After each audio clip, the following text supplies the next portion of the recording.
ഒരുപാട് പ്രശ്നങ്ങൾ ഉണ്ടാക്കാൻ നോക്കും. തൊട്ട ഭൂമിയാണ്, ലീഗിന് ഒരു കല്ലിടാൻ പറ്റില്ല എന്ന് പറഞ്ഞത്. ആ സ്ഥലത്താണ് നമ്മൾ നിൽക്കുന്നത്. എത്ര ദിവസമായിട്ടുള്ളത്? അതാണ് ഏറ്റവും അത്ഭുതം. അതായത് മുസ്ലിം ലീഗ് തോട്ട ഭൂമി വാങ്ങിയിരിക്കുന്നു, ഇരട്ടി വില കൊടുത്ത് ഭൂമി വാങ്ങിയിരിക്കുന്നു. അങ്ങനെ ഒരുപാട് നുണക്കഥകൾ ഇറക്കിയിട്ട് ചില പത്രപ്രവർത്തകർ. അപ്പോൾ ഇത്രയും മനോഹരമായൊരു ഭൂമിയിലാണ് ഈ ടൗൺഷിപ്പ് ഉണ്ടായത് എന്നുള്ളതാണ് പലർക്കും പ്രയാസം ഉണ്ടാക്കിയത്. അതെ അതെ, പുനരധിവാസം ഏതെങ്കിലും കുന്നിന്റെ മുകളിലൊക്കെ ഭൂമി കൊടുക്കാറ്. ഇപ്പൊ ഇന്ന് ബൈറ്റ് എടുത്തപ്പോ ഒരു ചേട്ടൻ നമ്മളോട് പറഞ്ഞത് എനിക്ക് സ്വർഗം കിട്ടിയ പോലെയാണെന്ന് പറഞ്ഞത്. അദ്ദേഹം ഇവിടെ വന്ന് ഈ വീട് കണ്ടിട്ട് പോലും ഇല്ല, പക്ഷെ ആളുകൾ അഭിപ്രായം പറയുന്നൊക്കെ കേട്ടിട്ടില്ലേ, വീട് അങ്ങനെയാണ് ഇങ്ങനെയാണ്, ഇനി വന്ന് കാണും എന്നാ പറഞ്ഞത്. ഈ നറുക്കെടുക്കുമ്പോൾ ഓരോരുത്തരുടെ പേര് വിളിക്കുകയാണല്ലോ, അങ്ങനെ നറുക്കെടുത്തിട്ട്.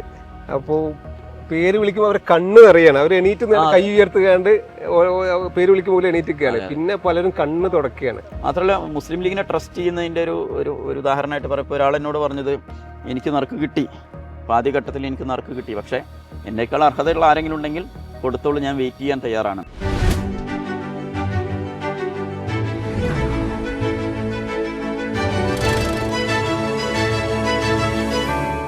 2025 സെപ്റ്റംബർ 1 ഈ ഭൂമിയിൽ ഞാനൊക്കെ വന്നിരുന്നു. ഞാനും നിങ്ങളും എല്ലാവരും ഇവിടെ വന്നതാണ്. അന്ന് ഒരു ഒഴിഞ്ഞ തട്ടായിട്ടുള്ള ഒരു സ്ഥലമായിരുന്നു. കൃത്യം 5 മാസം കഴിഞ്ഞു. സെപ്റ്റംബർ 1 ടു ഫെബ്രുവരി കഴിയാൻ പോകുന്നു. ഫെബ്രുവരി പകുതിയിൽ എത്തി നിൽക്കുമ്പോൾ ഇവിടെ 50-ലേറെ വീടുകൾ അന്ന് വന്ന ഒരു സാഹചര്യം ഇപ്പോൾ ഉള്ളത്. അതെ, 5 മാസം കൊണ്ട് ലീഗ് അത്ഭുതങ്ങൾ കാണിച്ചിരിക്കുകയാണ്. പലരും പറഞ്ഞത് ഓർമ്മ ഉണ്ടാവും, ലീഗ് വീടുണ്ടാക്കി കൊടുത്തിട്ട് നിങ്ങൾ അവിടെ പാർക്കില്ല എന്ന് പറഞ്ഞത്.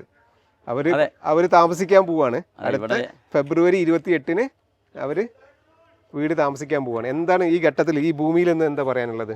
ഇവിടെ നിൽക്കുമ്പോൾ വലിയ അഭിമാനമുണ്ട്. കാരണം എന്താ വെച്ചാൽ നേരത്തെ പറഞ്ഞതുപോലെ പല ആളുകളും ഇത് ഒരിക്കലും നടക്കാൻ പോകുന്നില്ല, അങ്ങനെ ലീഗ് ഉണ്ടാക്കി തന്നിട്ടുള്ള വീട്ടിൽ നിങ്ങൾ താമസിക്കാൻ പോകുന്നില്ല എന്നൊക്കെ പറഞ്ഞിട്ട് ഏതാനും മാസങ്ങളായിട്ടുള്ളൂ, വർഷങ്ങളൊന്നും ആയിട്ടില്ല. 5 മാസം. വെറും 5 മാസം. ആ 5 മാസത്തിനുള്ളിലാണ് ഇത്രയും വലിയൊരു അത്ഭുതം ഇവിടെ സംഭവിച്ചിട്ടുള്ളത്. അതെ, ഇത് മുസ്ലിം ലീഗിന് മാത്രം സാധ്യമാകുന്ന ഒരു അത്ഭുതമാണ്, ഒരു സംശയം വേണ്ട. കാരണം നമുക്കറിയാം, സർക്കാർ പ്രൊജക്റ്റിനെ നമ്മൾ മോശമാക്കി പറയല്ല. അതായത് സർക്കാർ പ്രൊജക്റ്റ് എന്ന് പറയുന്നത് ദുരന്തം സംഭവിച്ച അന്ന് മുതലുള്ള ഒരു പ്രൊജക്റ്റാണ്, വൈകിയിട്ടില്ല. അതായത് മുസ്ലിം ലീഗിനെ സംബന്ധിച്ചിടത്തോളം 7 മാസത്തോളം വൈകിട്ടാണ് ഭൂമി വാങ്ങുന്നതിനെ കുറിച്ച് തന്നെ ആലോചിക്കുന്നത്. സർക്കാരിന്റെ പ്രോജക്റ്റിന്റെ കൂടെ നിൽക്കാം, അതിന്റെ കൂടെ ഒരുപാട് തവണ ഡിസ്കഷൻസ് ഒക്കെ നടന്നു. പക്ഷെ സർക്കാർ കൂടെ കൂട്ടണ്ടെന്നുള്ള എന്തൊക്കെയോ 7 മാസത്തോളം, അതായത് 7 മാസത്തോളം സർക്കാരിന്റെ പ്രൊജക്റ്റിന്റെ കൂടെ നിൽക്കുകയും സർക്കാർ അനുവദിക്കുന്ന ഭൂമിയിൽ വീട് വെക്കാം എന്ന് തീരുമാനിക്കുകയും ചെയ്താണ് മുസ്ലിം ലീഗ് മുന്നോട്ട് പോയിരുന്നത്. പക്ഷേ സർക്കാരിൻ്റെ ഭാഗത്തുനിന്ന് ഭൂമി ഏറ്റെടുക്കുന്നതുമായി ബന്ധപ്പെട്ടോ അതല്ലെങ്കിൽ ഈ നിർമ്മാണ പ്രവർത്തനങ്ങൾ ആരംഭിക്കുന്നതുമായി ബന്ധപ്പെട്ടോ യാതൊരു മുന്നോട്ടുള്ള ഒരു പോക്കും കാണാത്തൊരു ഘട്ടം വന്നപ്പോഴാണ് മുസ്ലിം ലീഗ് ഇനി ആരെയും കാത്തു നിന്നിട്ട് കാര്യമില്ല. കുഞ്ഞാൽ സാഹിബ് അങ്ങനെ തന്നെയാണ് പറഞ്ഞത്, ഇനി ഞങ്ങൾ ആരെയും കാത്തു നിൽക്കുന്നില്ല, ഞങ്ങൾ വാക്ക് പാലിക്കാൻ പോവുകയാണ്. കാരണം ഞങ്ങൾ കളക്ഷൻ നടത്തിയിട്ടുണ്ട്, ഇവിടുത്തെ സാധാരണക്കാരായിട്ടുള്ള ആളുകൾക്ക് വാക്ക് കൊടുത്തിട്ടുണ്ട്, ആ വാക്ക് പാലിക്കുക എന്നുള്ളത് ഞങ്ങളുടെ ഉത്തരവാദിത്തമാണ് എന്ന് പറഞ്ഞിട്ടാണ് പെട്ടെന്ന് നമ്മൾ വർക്ക് സ്റ്റാർട്ട് ചെയ്യുന്നു. ഇപ്പം മുസ്ലിം ലീഗ് സ്വന്തമായിട്ട് ഒരു ടൗൺഷിപ്പ് ഉണ്ടാക്കുന്നു എന്ന ഒരു സൂചന കിട്ടിയപ്പോഴേക്കും, അല്ലെങ്കിൽ സർക്കാർ പദ്ധതിക്ക് കാത്തു നിൽക്കാതെ മുസ്ലിം ലീഗ് ഒരു ടൗൺഷിപ്പ് ഉണ്ടാക്കുന്നു എന്ന് അറിഞ്ഞപ്പോഴേക്കും ഓരോ പ്രശ്നങ്ങൾ ഉണ്ടാവാൻ തുടങ്ങി. പലരും പല നിലക്കും പല ചാനലുകളിൽ പ്രത്യേക സ്റ്റോറികൾ വരാൻ തുടങ്ങി. പ്രത്യേകിച്ച് ചില പത്രപ്രവർത്തകർ, അതുപോലെ തന്നെ റവന്യൂ വകുപ്പിലെ ചില ഉദ്യോഗസ്ഥർ, അവരൊക്കെ ഈ ഭൂമി വാങ്ങുന്നതുമായി ബന്ധപ്പെട്ട് ഒരുപാട് പ്രശ്നങ്ങൾ ഉണ്ടാക്കാൻ നോക്കി. തൊട്ട ഭൂമിയാണ്, ലീഗിന് ഒരു കല്ലിടാൻ പറ്റില്ല എന്ന് പറഞ്ഞത്. ആ സ്ഥലത്താണ് നമ്മൾ നിൽക്കുന്നത്. എത്ര ദിവസമായിട്ടുള്ളത്? അതാണ് ഏറ്റവും അത്ഭുതം. അതായത് മുസ്ലിം ലീഗ് തോട്ട ഭൂമി വാങ്ങിയിരിക്കുന്നു, ഇരട്ടി വില കൊടുത്ത് ഭൂമി വാങ്ങിയിരിക്കുന്നു. അങ്ങനെ ഒരുപാട് നുണക്കഥകൾ ഇറക്കിയിട്ട് ചില പത്രപ്രവർത്തകർ, അതുപോലെ തന്നെ ചില രാഷ്ട്രീയ നേതാക്കൾ, ഗവൺമെൻറ്റിൻ്റെ ഭാഗത്തുനിന്ന് റവന്യൂ വകുപ്പുമായി ബന്ധപ്പെട്ട ചില ഉദ്യോഗസ്ഥർ, ഇവരൊക്കെ ഒരു നിലക്കും ഈ പ്രൊജക്റ്റ് നടക്കാൻ പോകുന്നില്ല എന്നൊരു പ്രതീതിയാണ് സൃഷ്ടിച്ചത്. അത് ചാനലൊക്കെ ആ സമയത്ത് 1-2 ആഴ്ച എല്ലാ ചാനലിലും ഇതായിരുന്നു. അതായത് മുസ്ലിം ലീഗിൻ്റെ പ്രൊജക്റ്റ് മുടങ്ങാൻ പോകുന്നു, ഇനി നടക്കാൻ പോകുന്നില്ല എന്ന രൂപത്തിലായി. അപ്പോൾ അവിടെ അങ്ങനെ ഒരു വാർത്തകളൊക്കെ വന്നിട്ട് ഒരു 4-5 മാസങ്ങൾക്ക് ശേഷം ഇവിടെ നിൽക്കുമ്പോൾ ഒരു മുസ്ലിം ലീഗുകാരൻ എന്നുള്ള നിലക്ക് സ്വാഭാവികമായിട്ടും നമുക്കൊക്കെ അഭിമാനമുണ്ട്. അതിനേക്കാൾ ഉപരി മുസ്ലിം ലീഗിനെ സംബന്ധിച്ചിടത്തോളം ഇത് വയനാട് ദുരന്തം അല്ലെങ്കിൽ മുണ്ടക്കൈ ചൂരൽമല ദുരന്തം എന്ന് പറയുന്നത് പിന്നെ ഈ ഒരു ഭവന പദ്ധതി മാത്രമല്ല, അതായത് ആ ദുരന്തം നടന്ന ആ നിമിഷം മുതൽ മുസ്ലിം ലീഗ് ഇവിടെ ഉണ്ട്. ഇപ്പോഴും നമ്മൾ ഈ ചുരം ഇറങ്ങിപ്പോയിട്ടില്ല. കാരണം അതിനുശേഷം എത്രയോ തവണ നമ്മളിങ്ങോട്ട് വന്നു. അല്ല, നമ്മൾ ഇന്നത്തെ ചടങ്ങിൽ പി കെ ബഷീർ MLA പറയുന്നുണ്ട്, ഞാൻ എൻ്റെ വീട് ഉണ്ടാക്കുമ്പോൾ എത്ര വന്നിട്ടില്ല, എൻ്റെ മക്കൾക്ക് വീട് ഉണ്ടാക്കുമ്പോൾ ഞാൻ എത്ര തവണ ഇവിടെ വന്നിട്ടില്ല എന്ന്. അതൊക്കെ അതിനോടുള്ള ഒരു അറ്റാച്ച്മെന്റ്. വേറെ ഏത് രാഷ്ട്രീയ പാർട്ടി അതിൽ ചോദ്യമുണ്ട്. സർക്കാർ ചെയ്യുന്നതിന് ആരും ക്രെഡിറ്റ് ഏറ്റെടുക്കാൻ പറ്റില്ല. കാരണം എന്താ വെച്ചാൽ സർക്കാർ എന്ന് പറഞ്ഞാൽ മുസ്ലിം ലീഗുകാർ ഉൾപ്പെടെ, മുസ്ലിം ലീഗിൻ്റെ MLA മാർ ഉൾപ്പെടെ, മുസ്ലിം ലീഗിൻ്റെ നേതാക്കന്മാർ ഉൾപ്പെടെ, ഞാനും നിങ്ങളും ഉൾപ്പെടെ ഞാൻ കൊടുത്തിട്ടുണ്ട് സർക്കാരിന് ദുരിതാശ്വാസ ഫണ്ട്. അപ്പോൾ എല്ലാവരുടെയും ഫണ്ടാണിത്. ആ ഫണ്ടാണ് പിന്നെ ആ ഫണ്ടിൽ നിന്നാണ് സർക്കാർ എന്ത് ചെയ്യുന്നത്, ഈ പ്രൊജക്റ്റ് നടത്തുന്നത്. അപ്പോൾ CPM സംബന്ധിച്ചിടത്തോളം ഒരു പാർട്ടി പ്രൊജക്റ്റ് എന്ന് പറയാൻ പറ്റില്ല. പക്ഷേ ഒരു പാർട്ടി, ഒരു രാഷ്ട്രീയ പാർട്ടി, വളരെ കൃത്യമായിട്ട് അങ്ങനെ തന്നെ പറയണം, ഒരു രാഷ്ട്രീയ പാർട്ടി, ഏതെങ്കിലും ഒരു രാഷ്ട്രീയ പാർട്ടി ഇങ്ങനെ ഒരു ദുരന്തം സംഭവിച്ച ശേഷം ഇങ്ങനെ ഒരു പ്രൊജക്റ്റ് സ്റ്റാർട്ട് ചെയ്യുകയും അഭിമാനകരമായി ആ പ്രൊജക്റ്റ് പൂർത്തീകരിക്കുകയും ചെയ്യുന്നുണ്ടെങ്കിൽ അത് മുസ്ലിം ലീഗ് മാത്രമാണ് എന്നുള്ളതാണ് അതിലേറ്റവും വലിയ. ഇതിന്റെ ഓരോ ഘട്ടങ്ങൾ പറയുമ്പോൾ ഇപ്പോൾ ഒന്നാം ഘട്ടത്തിൽ ഇത് 2 പ്ലോട്ടായിട്ടാണ് ഭൂമിയുള്ളത്. ഇതിൽ ഒന്നാം ഘട്ടത്തിൽ ഇപ്പോൾ 51 വീടുകൾ റെഡിയായി. ഇത് 28-ന് കൈമാറും. അതിനുശേഷം സെക്കൻഡ് പ്ലോട്ട് തൊട്ടപ്പുറത്ത് തന്നെയാണ്. അവിടെ 23 വീടുകളുണ്ട്. ബാക്കി ഇതിന്റെ കുറച്ച് താഴെയായിട്ടും അതും ഇന്ന് പ്രഖ്യാപനം ഉണ്ടായി. ഇത് മെയ് മാസം ലാസ്റ്റോട് കൂടി അതും ബാക്കിയും കൂടി കൈമാറും എന്നാണ് പാർട്ടി പറഞ്ഞിട്ടുള്ളത്. ഇന്ന് നറുക്കെടുപ്പ് കഴിഞ്ഞപ്പോൾ എല്ലാ ഗുണഭോക്താക്കളും അവിടെ വന്നിരുന്നു. അപ്പൊ അതിൽ 50-51 പേർക്കാണ് നമ്മൾ ആദ്യഘട്ടത്തിൽ കിട്ടുന്നത്. അപ്പോൾ ബാക്കിയുള്ളവരോടും കിട്ടിയവരോടൊക്കെ ആയിട്ട് നമ്മൾ സംസാരിച്ചു. അപ്പൊ അവരൊക്കെ പറയുന്നത്, ഇനിയിപ്പോ വസതിയിൽ കിട്ടിയില്ലെങ്കിൽ ഞങ്ങൾക്ക് കുഴപ്പമില്ല, ലീഗ് അത് സമയത്തിന് തരും, ഞങ്ങൾക്ക് അറിയാം.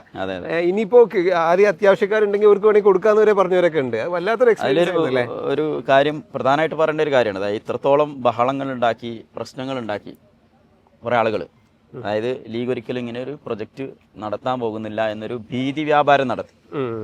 പക്ഷേ ആ ഘട്ടത്തിൽ പോലും മുസ്ലിം ലീഗിന്റെ വീട് ഞങ്ങൾക്ക് വേണ്ട എന്ന് പറഞ്ഞിട്ട് ഒരു ചങ്ങായി പറഞ്ഞത്, ലീഗിന്റെ വീട് നിങ്ങൾ ഉപേക്ഷിച്ച് സർക്കാർ പ്രൊജക്റ്റിലേക്ക് വരണം എന്നാണ്.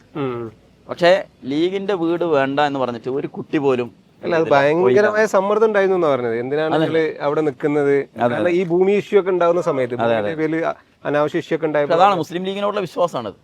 അപ്പൊ ഇന്ന് അവിടെ പലരും പറഞ്ഞ അതാണ്, മുസ്ലിം ലീഗ് പാർട്ടി പറഞ്ഞത് അത് അതുപോലെ ചെയ്തിരിക്കുമെന്ന വിശ്വാസത്തിലാണ് ഞങ്ങൾ നിന്നത് എന്നാണ്. അതെ അതെ. ഇപ്പൊ നമ്മളെ പിന്നിലൂടെ ഈ നടക്കുന്ന പലരും ഗുണഭോക്താക്കളാണ്. അവര് നറുക്കെടുപ്പിനൊക്കെ ശേഷം അവർ വീട് കാണാനൊക്കെ വന്നതാണ്. അങ്ങനെ നിറയെ സന്ദർശകര് വരികയാണ്. ആ സന്ദർശകർ വരാനുള്ള ഒരു ജിജ്ഞാസ തന്നെ എന്താണ്, ഇതിനെതിരെ ഭയങ്കരമായിട്ട് ഹെൽത്ത് ക്യാമ്പയിൻ നടന്നുകൊണ്ടാണ്. ഇത് നടക്കൂല, ഇത് നടക്കൂല. അപ്പൊ അത് ഈ രൂപത്തിലായപ്പോ അതിന്റെ ഒരു എക്സൈറ്റ്മെന്റ് ഇപ്പൊ ഇവിടെയുള്ള ജില്ലാ ലീഗ് നേതാക്കളൊക്കെ പറയുന്നത് ഞായറാഴ്ച ശനി ഞായറൊക്കെ ഒരു ടൂറിസ്റ്റ് പ്ലേസ് പോലെ ജനങ്ങൾ വരികയാണെന്നുള്ളതാണ്. അപ്പൊ അതിന്റെ ഒരു എക്സൈറ്റ്മെന്റ് ആണ്. ഈ ഒരു പ്രദേശം അത് നമ്മൾ പ്രത്യേകിച്ച് പറയേണ്ടതുണ്ട്. അതായത് ഇപ്പോ മുട്ടിൽ മേപ്പാടി റോഡാണ് മെയിൻ റോഡാണ്. അപ്പോൾ ആ റോഡിനോട് ചേർന്നിട്ടുള്ള സ്ഥലം ഇത് തൊട്ടടുത്ത് ടൗണാണ്. ഇവിടെ പള്ളിയുണ്ട്, അമ്പലമുണ്ട്, അങ്ങനെ എല്ലാ സൗകര്യങ്ങളുള്ള ഒരു ഭൂമി. ഇവിടെ നിങ്ങോട്ട് കയറി വരുമ്പോൾ തന്നെ ഒരു പ്രത്യേക വൈബാണ്. നമ്മളിപ്പോ ഇവിടെ നോക്കുമ്പോൾ നമ്മളെ നേരെ മുമ്പിൽ കാണുന്നത് ഒരു വിശാലമായ രമണീയമായ മലയും ഒക്കെയാണ്. തൊട്ടപ്പുറത്ത് ഇതിന്റെ അപ്പുറത്ത് വിശാലമായ പാടശേഖരങ്ങളാണ്. അപ്പൊ ഇത്രയും മനോഹരമായ ഒരു ഭൂമിയിലാണ് ഈ ടൗൺഷിപ്പ് ഉണ്ടായത് എന്നുള്ളതാണ് പലർക്കും പ്രയാസം ഉണ്ടാക്കിയത്. അതെ അതെ. പുനരധിവാസം കുന്നിന്റെ മുകളിലൊക്കെ ഭൂമി കൊടുക്കാറ്, നല്ല സ്ഥലത്ത്. അതാണ് 1 ലക്ഷം പ്ലസ് നമ്മൾ സ്പെൻഡ് ചെയ്തു ഒരു സെന്റിന്. അതൊക്കെ ഭൂമിക്ക് വില കൂടാൻ കാരണം അതാണ്. അതെ അതെ. സ്വാഭാവികമായിട്ടും ഭൂമിക്ക് വില കൂടും. നല്ല സ്ഥലം വാങ്ങുമ്പോൾ പിന്നെ അതിനനുസരിച്ച് വില കൂടുമെന്നുള്ളത് സ്വാഭാവികമാണ്. ഇപ്പൊ ഈ റോഡിനെ ശ്രദ്ധിച്ചോ, ഇത് 7 മീറ്റർ റോഡാണ്. റോഡിന്റെ ഇതാണ്. ഇപ്പൊ KT ജലീലിന്റെ പഴയ പോസ്റ്റ് ഉണ്ട്, അദ്ദേഹത്തിന്റെ പേര് നമ്മൾ പറയാൻ പാടില്ല, എന്നാലും പറഞ്ഞു പോവുക. കാരണം അത്രത്തോളം ഈ വിഷയത്തിൽ ഹെയ്റ്റ് വാരി വിതറിയ മനുഷ്യനാണ്. അതുകൊണ്ടാണ് നമ്മൾ ഈ അദ്ദേഹത്തിന്റെ പേര് ഇങ്ങനെ തികട്ടി വരുന്നത്. മൂപ്പര് പറഞ്ഞത് അങ്ങോട്ട് റോഡ് വേണം, അവിടെ അതുണ്ടോ നോക്കും, ഇതുണ്ടോ നോക്കും. അദ്ദേഹത്തെ ഒന്ന് ഇങ്ങോട്ട് ക്ഷണിക്കുകയാണ് ചെയ്യേണ്ടത്. അതായത് ഇപ്പൊ ഇന്റർലോക്കാണ് ഇവിടെ.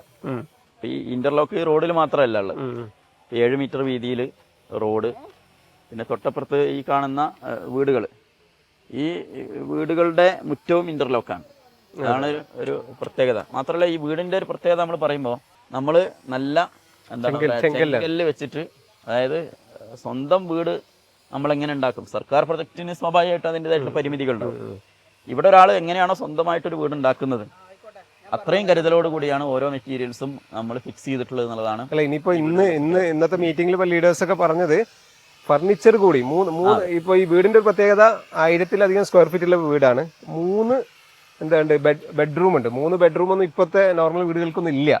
അപ്സ്റ്റെയർ ഒക്കെ എടുത്താലൊക്കെ 3ാമത്തെ ബെഡ്റൂം ഒക്കെ ഉണ്ടല്ലോ. 3 ബെഡ്റൂമിലേക്കും 3 കട്ടിലും 3 ബെഡും മേശയും ടേബിളും ഫാനും എല്ലാം ഇതിന്റെ ഭാഗമായിട്ട് സന്നദ്ധ സംഘടനകളൊക്കെ സ്പോൺസർ ചെയ്തിട്ട് അതും ഇതിന്റെ കൂടെ ഫർണിച്ചേഴ്സ് ഒക്കെ ഹാൻഡ് ഓവർ ചെയ്യുന്ന പറയുന്നത്. അപ്പോൾ ആ സമയത്ത് ആ വേദിയിൽ ഉണ്ടായത് ഒരു കയ്യടി ശ്രദ്ധിച്ചിരുന്നു. അതെ, എല്ലാവരും കയ്യടിച്ചു. ശരിയാണ്, ഞാൻ ശ്രദ്ധിച്ചിരുന്നു. അതായത് ഫർണിച്ചറുകളും ഇപ്പൊ ഏറ്റവും വലിയൊരു പ്രത്യേകത, ഇപ്പൊ ഞാൻ നേരത്തെ ഒരു വ്യക്തിനെ അവിടെ നിന്ന് കണ്ടിരുന്നു, ഒരു ഗുണഭോക്താവിന്. മൂപ്പര് പറഞ്ഞത് മൂപ്പർക്കൊരു നല്ലൊരു പ്ലേസിലാണ് നറുക്കെടുപ്പിലൂടെ ഭൂമി കിട്ടി, ഈ സ്ഥലം കിട്ടിയത്. അപ്പൊ അതിന്റെ സന്തോഷം മൂപ്പര് പങ്കുവെച്ചു. മാത്രല്ല മൂപ്പര് പറഞ്ഞെന്താന്ന് വെച്ചാല് ഇത് പിന്നെ മുകളിലേക്ക് ഞാൻ എടുക്കും, മുകളിലേക്ക് എടുത്തിട്ട് ഞാൻ വീടിരിക്കുള്ളൂ എന്നാണ്. അല്ല, അദ്ദേഹം മുമ്പ് താമസിച്ച വീടിനെ കുറിച്ച് പറഞ്ഞില്ലേ? 3500 സ്ക്വയർ ഫീറ്റ്. അതായത് അങ്ങനെയുള്ള ആളുകളാണ് ഇവിടെ വരുന്നത്. അതുകൊണ്ട് നമ്മൾ പറയേണ്ടതുണ്ട്. അതുകൊണ്ടാണ് പാർട്ടി പ്രത്യേകം പറഞ്ഞത് എത്ര സ്പെൻഡ്. ഇപ്പോൾ നമ്മളെ PM സലാം സാഹിബ് ഇന്ന് കണക്കൊക്കെ പറയുന്നുണ്ട്. നമ്മൾ എക്സ്പെക്ട് ചെയ്യുന്നതിൻ്റെയൊക്കെ മുകളിൽ ഇതിന്റെ ചെലവ് പോകുന്നത്. അത് തങ്ങൾ പ്രത്യേകം പറഞ്ഞിട്ടുണ്ട്. നല്ല രീതിയിൽ ജീവിച്ചിരുന്ന മനുഷ്യരാണ്. അവർക്ക് വീട് കൊടുക്കുമ്പോൾ അവർ മുമ്പ് നിന്നിരുന്ന അതേ നിലവാരത്തിൽ തന്നെ വീണ്ടും കൊടുക്കണം. അവർക്ക് പിന്നെ ഏറ്റവും പ്രൈം ലൊക്കേഷൻ നമ്മൾ കൊടുക്കുന്നു. അതുപോലെ തന്നെ നല്ല സൗകര്യങ്ങൾ, ഫെസിലിറ്റീസ് കൊടുക്കുന്നു. വീടിനെ സംബന്ധിച്ച് പറയുകയാണെങ്കിൽ ഇപ്പം ഞാൻ നേരത്തെ പറഞ്ഞു, മുകളിലേക്ക് എടുക്കും എന്ന് പറയുന്ന ആള് പറയുന്നത് ഇനി മക്കളൊക്കെ വലുതാവുകയാണല്ലോ, അവർക്കും കൂടെ. പിന്നെ ഇപ്പം താഴെ 3 ബെഡ്റൂമുകളുണ്ട്, എന്നാലും മുകളിലേക്കും കൂടെ എടുക്കണം എന്ന് ആഗ്രഹമുണ്ട് എന്നാണ് പറയുന്നത്. കാരണം മുകളിലേക്ക് എടുക്കാനുള്ള ഒരു തറബലം കൂടി ഇതിനുണ്ട്. അതാണ് ഈ 1000 സ്ക്വയർ ഫീറ്റിൽ 3 ബെഡ്റൂം, പിന്നെ ബാത്റൂമുകൾ. അതുപോലെ തന്നെ മുകളിലേക്ക് എടുക്കാൻ ആഗ്രഹിക്കുന്നവർക്ക് വേണമെങ്കിൽ എന്ത് ചെയ്യാം, അതിന്റെ സ്റ്റെയർ കേസിന്റെ ഒരു സ്പേസ് അവിടെ ഇട്ടിട്ടുണ്ട്. അതൊന്ന് കട്ട് ചെയ്തിട്ട് ഉള്ളിൽ തന്നെ എന്ത് ചെയ്യാൻ പറ്റും, സ്റ്റെയർ കേസ് കൊടുക്കാൻ പറ്റും. ഇവിടെ ഇത് ഭൂമിയും വീടും കിട്ടിയ ആളുകളെ സംബന്ധിച്ചിടത്തോളം വലിയൊരു കാര്യം തന്നെയാണ്. ഇപ്പോൾ നേരത്തെ പറഞ്ഞ പോലെ അവരെ സംബന്ധിച്ചിടത്തോളം നഷ്ടങ്ങൾ ഉണ്ടായ ആളുകളാണ്. ജീവിതത്തിൽ 2000 സ്ക്വയർ ഫീറ്റ് 3000 സ്ക്വയർ ഫീറ്റ് വീടുകളിലൊക്കെ താമസിച്ചവരുണ്ട്. എന്നാൽ വീട് എന്ന് പറയാൻ ഒരു പേരിന് മാത്രം വീട് മാത്രം ഉണ്ടായിരുന്നവരുണ്ട്. ഇപ്പൊ ഇന്ന് ബൈറ്റ് എടുത്തപ്പോൾ ഒരു ചേട്ടൻ നമ്മളോട് പറഞ്ഞത് എനിക്ക് സ്വർഗം കിട്ടിയ പോലെയാണെന്ന് പറഞ്ഞത്. അദ്ദേഹം ഇവിടെ വന്ന് ഈ വീട് കണ്ടിട്ട് പോലും ഇല്ല. പക്ഷെ ആളുകൾ അഭിപ്രായം പറയുന്നൊക്കെ കേട്ടിട്ടില്ലേ, വീട് അങ്ങനെയാണ് ഇങ്ങനെയാണ്, ഇനി വന്ന് കാണും എന്നാ പറഞ്ഞത്. അപ്പൊ മുമ്പ് അവര് താമസിച്ചിരുന്നത് അങ്ങനെ ഒരു ചെറിയ വീടുകളൊക്കെ ആയിരിക്കും. അങ്ങനെയുള്ള സാഹചര്യങ്ങളിൽ ജീവിച്ച ആളുകളുണ്ട്. അതെ അതെ അതെ. അപ്പൊ ഇതില് പ്രധാനമായിട്ടും ഇതിന്റെ ഗുണഭോക്താക്കളെ തെരഞ്ഞെടുത്ത രീതി അതുകൂടെ നമ്മൾ പറയേണ്ടതുണ്ട്. അതായത് പലരും കമന്റിലൊക്കെ ഇത് മുസ്ലിങ്ങൾക്ക് മാത്രമായിരിക്കും എന്നൊക്കെ ചോദിച്ച ആളുകളുണ്ട്. ഇത് സർക്കാർ പദ്ധതിയിൽ ഞങ്ങൾക്ക് വീട് വേണ്ട എന്ന് എഴുതി കൊടുത്ത് 15 ലക്ഷം സർക്കാരിൽ നിന്ന് പകരം വാങ്ങി മുസ്ലിം ലീഗിന്റെ വീട് മതി ട്രസ്റ്റ് ചെയ്ത് വന്ന ഹിന്ദുവും മുസ്ലിമുമായിട്ടുള്ള എല്ലാവരും ഇതിനകത്തുണ്ട് എന്നുള്ളത്. അതായത് ലീഗ് എന്താണെന്ന് ഇവിടുത്തെ എല്ലാവർക്കും അറിയാം.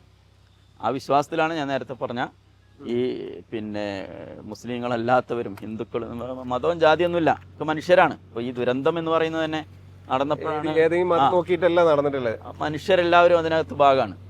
പക്ഷെ നമ്മൾ അതിന് ശേഷമാണ് മതവും ജാതിയൊക്കെ തിരയുന്നത്, വേറെ കാര്യം. പക്ഷെ ഇവിടെ മതവും ജാതിയും മുസ്ലിം ലീഗ് തിരഞ്ഞിട്ടില്ല.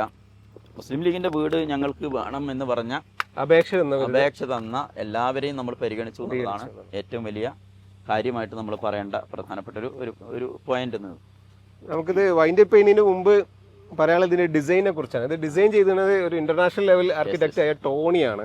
അതാണ് സാധാരണ വീടുകളിൽ നിന്ന് വ്യത്യസ്തമായിട്ട് നമുക്ക് ഈ വീടിന്റെ ഡിസൈനും പെയിന്റും കൺസ്ട്രക്ഷൻ മോഡലൊക്കെ നമുക്ക് കാണാൻ പറ്റുന്നത്.